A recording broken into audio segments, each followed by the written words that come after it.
Hello दोस्तों, welcome to lecture number 6 of this series. तो concerns about our environment में जो हमारा एटमॉस्फेरिक लेयर था, आज हम लोग लास्ट लेयर पढ़ेंगे यानी कि एक्सोस्फेयर। तो चलिए शुरू करते हैं बिना किसी देरी के। एक्सो का मतलब होता है क्या? एक्सटर्नल और आउटसाइड। एग्जिट, आपने नाम सुना होगा एग्जिट। इस एग्जिट का मतलब ही होता है क्या? बाहर, आउटसाइड। तो एक्सोस्फेयर का मतलब वो ऐसा लेयर जो सबसे बाहरी परत होता है, उसी को हम लोग एक्सोस्फेयर बोलते हैं। ये एटमॉस्फेयर का अपर सबमोस्ट अपर पार्ट है ये, ठीक है।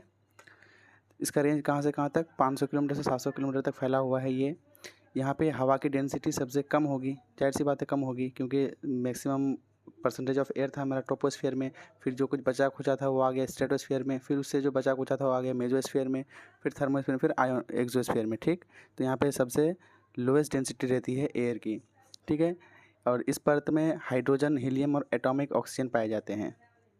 हाइड्रोजन, हीलियम बहुत हल्की गैसेस होती है, ठीक है। इसी वजह से ये गैसेस क्या होती है, सबसे बाहरी लेयर में पाई जाती है। और एटॉमिक ऑक्सीजन का मतलब क्या होता है? जैसे कि ऑक्सीजन का फार्मूला क्या होता है? O2, ठीक। ऑक्सीजन का फार्मूला क्या होता है? देखो, इसी को तो हम लोग यहाँ O2 बोलते, O2 को ऑक्सीजन बोलते हैं ना, ठीक है। तो एटॉमिक ऑक्सीजन का मतलब होता है कि सिर्फ O। एटॉमिक ऑक्सीजन का मतलब क्या होता है? सिर्फ O। मतलब O2 में जब कुछ डिसइंटीग्रेशन होता है तब ये कहाँ पे क्या बनता है? O बनता है, सिर्फ O बनता है, ठीक है। इसी को हम लोग बोलते हैं क्या? Atomic oxygen. तो एटॉमिक ऑक्सीजन कहाँ पे मिलता है? एक्सोस्फीयर में। एक्सोस्फीयर में सैटेलाइट को प्लेस किया जाता है। जैसे अगर अलग अलग देश जो है सैटेलाइट लॉन्च करता है ना अपना, तो वो एक्सोस्फीयर में ही लॉन्च करता है, ठीक है। जहाँ पे ये लेयर ख़त्म होती है वहाँ से स्पेस शुरू होता है, ठीक है। तो एक्सोस्फीयर के बाहर क्या है? खुला, यानी कि स्पेस, ठीक। जियो कोरोना इसी लेयर में होता है। जियो कोरोना क्या होता है कि एक्सोस्फीयर का वो हिस्सा जो ज़मीन की सतह से देखा जा सकता है, उसी को हम लोग क्या बोलते हैं? जियो कोरोना, ठीक। तो चलिए नेक्स्ट स्लाइड में मूव करते हैं। नेक्स्ट स्लाइड में क्या है?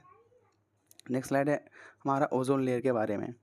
तो ओजोन लेयर कहाँ पे पाया जाता है? ये हम लोग पहले डिस्कस कर चुके हैं। स्ट्रेटोस्फीयर में पाई जाती है, ठीक है। ओजोन किससे बनता है? ऑक्सीजन से बनता है। और देखो ऑक्सीजन से बनता है,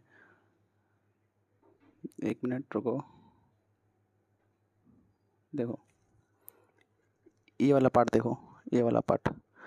O2 जो है अल्ट्रा वायलेट रेज के साथ इंटरेक्ट करती है, फिर क्या बनती है? दो एटम ऑफ ऑक्सीजन में ये टूटा O+O में, फिर O जो है O2 के साथ रिएक्ट करके क्या बनाता है? ओजोन। आए बात समझ में?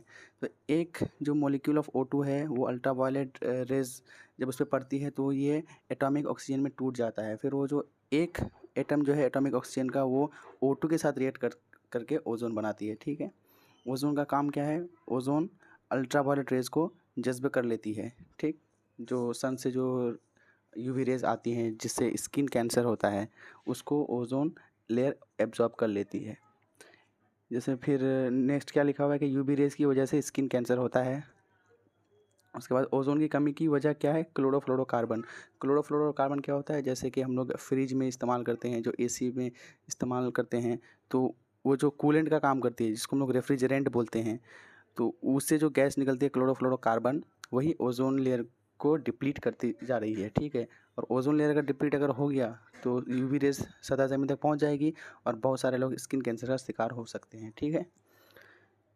नेक्स्ट पॉइंट क्या है हमारा कि ओजोन की वजह से ही ज़मीन का टेम्परेचर मेंटेन रहता है। हाँ, ओजोन बहुत बहुत इंपॉर्टेंट है। ऐसा देखो, मान लो अगर ओजोन लेयर अगर नहीं होता, ठीक है, ओजोन लेयर क्या करती है? हीट को एब्जॉर्ब करती है। यूवी रेज क्या है? हीट ही तो है, एनर्जी। तो उस चीज़ को एब्जॉर्ब कर लेती है। इससे क्या होता है कि अर्थ का जो टेम्परेचर रहता है वो मेंटेन रहता है। ऐसे समझो, अगर ओजोन लेयर अगर नहीं होता तो डायरेक्ट सूरज की रोशनी कहाँ पे पड़ती? सतह ज़मीन पे पड़ती, ठीक है। तो जितना तो दिन के वक्त टेम्परेचर बहुत ज़्यादा रहता, और फिर अगर ये नहीं होता तो पूरा का पूरा रोशनी जो है वो रिफ्लेक्ट हो जाता। जब रिफ्लेक्ट हो जाता तो रात के वक्त क्या होता? अर्थ का टेम्परेचर बहुत ज़्यादा रहता। तो अब इतना टेम्परेचर वेरिएंस में तो कोई लाइफ पॉसिबल है नहीं, ठीक है। तो इसी वजह से ओजोन का होना बहुत ज़रूरी है, नहीं तो टेम्परेचर मेंटेन नहीं होगा, ठीक है। और एक पॉइंट लिखो कि जो अर्थ का टेम्परेचर CO2 गैस की वजह से बढ़ता है। एक पॉइंट तुम लोग लिखो कॉपी में। हाँ, यहाँ पे एक पॉइंट मिस हो गया है, तो उस चीज़ को आप लोग लिखिए कि CO2 गैस की वजह से ज़मीन का टेम्परेचर बढ़ता है। ओके, चलो नेक्स्ट क्या है कि यहाँ से हमारा एटमॉस्फेरिक लेयर्स जो हैं वो सब खत्म हो जाता है। अब नेक्स्ट लेक्चर में हम लोग ग्लोबल वार्मिंग और ग्रीन हाउस इफेक्ट के बारे में बोलेंगे, ठीक है। देखेंगे, चैनल को लाइक एंड सब्सक्राइब करना मत भूलना, ठीक है। और PPT बनाने में बहुत मेहनत लगती है, तो इसलिए कमेंट्स करते रहना कि लेक्चर कैसा लगा है। ठीक, कुछ है नहीं और नेक्स्ट बस यहाँ से हम लोग का जो एटमॉस्फेरिक लेयर था हर लेयर कंप्लीट हो चुका है। ठीक है, अब आप लोग क्वेश्चंस देख सकते हैं troposphere, stratosphere, mesosphere, thermosphere, ionosphere and exosphere के बारे में। ठीक है, कि कहाँ से कैसे क्वेश्चन पूछते हैं। ठीक, क्वेश्चन का भी टेंशन मत लीजिए, बहुत भंडार है क्वेश्चंस का मेरे पास भी। तो अभी ग्रीन हाउस गैस और ग्लोबल वार्मिंग ख़त्म होते ही पूरा का पूरा जो क्वेश्चन है इस चैप्टर का वो आप लोगों को देखने को मिल जाएगा। ठीक, बने रहिए इस लेक्चर के साथ, इस सीरीज़ के साथ।